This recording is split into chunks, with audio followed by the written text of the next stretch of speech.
कितना में खुशबू ने एक पुरानी साइकिल को कितना में खरीदारी करा।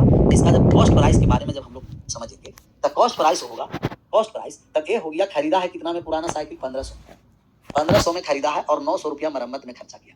तो ये जो टोटल खरीदने में जितना प्रकार के खर्च होता है वो सब का सब कॉस्ट प्राइस होता है। तो इसका कॉस्ट प्राइस हो गया 2400 रुपया। 2400 रुपया में खरीद करके लाया है और जब बेचने आया था कितना में बेच दिया, मात्र 2000 रुपया। 2000 रुपया में बेचा। अच्छा, इसका हानि हो गया। 2400 में खरीदे हैं, 2000 में बेचे हैं तो हानि हो गया। 2400 में खरीद करके 2000 में बेच दिए हैं, हानि हो गया है 400 रुपया। हानि हो गया है 400 रुपया का। हमें हानि परसेंट, लॉस परसेंट निकालना है। तो कितना का हानि है? 400 का। इस पर हानि है 2400 रुपया का। प्रतिशत में लाएंगे तो 100 से गुना कर देंगे। 400 से 2400 कटिया 6 बार, 6 कटिया 2 से 3 बार में और यहाँ 50 बार में। तो ऊपर में हो गया 50 और नीचे में हो गया 3। 50/3% हो गया 16.2/3%। तो 16 सही 2 करने पर लाभ परसेंट कितना होगा? अच्छा, विक्रयमूल्य पर परिकलन किया तो 50% लाभ हुआ, तो क्रयमूल्य पर करेंगे तो कितना प्रतिशत का लाभ? 50%। 50% का फ्रैक्शन वैल्यू 1/2 होता है। 50% का फ्रैक्शन में लाएं 1/2। विक्रयमूल्य पर कहा तो नीचे विक्रयमूल्य हो गया।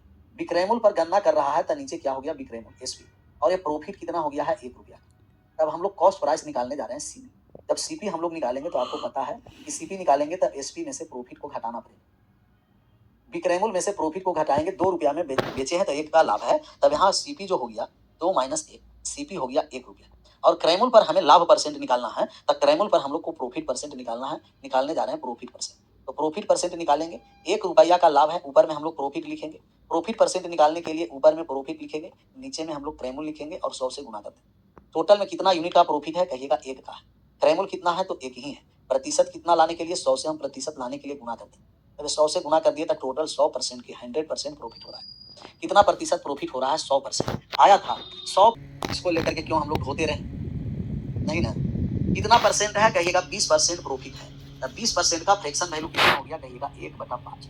1/5 का मतलब ये है कि 5 रुपया एसपी है और 1 रुपया का लाभ हो गया है प्रॉफिट। 1 रुपया प्रॉफिट हो गया। तो सीपी जब हम लोग निकालेंगे तो एसपी माइनस प्रॉफिट हो गया। तो सीपी निकालने आ गए। 5 रुपया में खरीद बेचे हैं, 1 का लाभ हो गया है। खरीदारी कितना है? 4 रुपया का। और जब हम लोग को प्रॉफिट परसेंट निकालना है, लाभ प्रतिशत निकालना है, लाभ कितना है? तो लाभ कितना? 1 रुपया का। किस पर है? कहिएगा 4 पर है। प्रतिशत में लाएंगे तो 100 से गुना हो गया। काट छाट कर दिए तो 25% का लाभ हो गया। 25% का लाभ हो गया है। यही 16.2/3% का लाभ। तब हम लोग को निकालना है कि क्रयमूल्य पर कितना लाभ हो। तो सबसे पहले 16.2/3% का फ्रैक्शन वैल्यू निकालेंगे तो आप जानते हैं कि 1/6।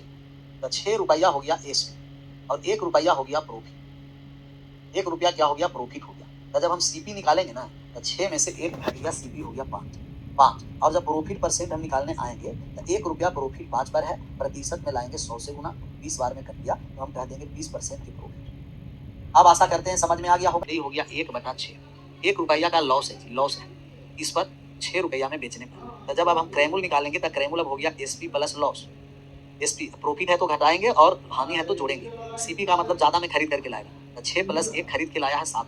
अब लॉस परसेंट हम लोग निकालेंगे तो 1 का लॉस है 7 पर। प्रतिशत में लाएंगे 100 से गुना, 100/7% का लॉस है। पूर्णांक में लाएंगे तो 14 सही 2/7%।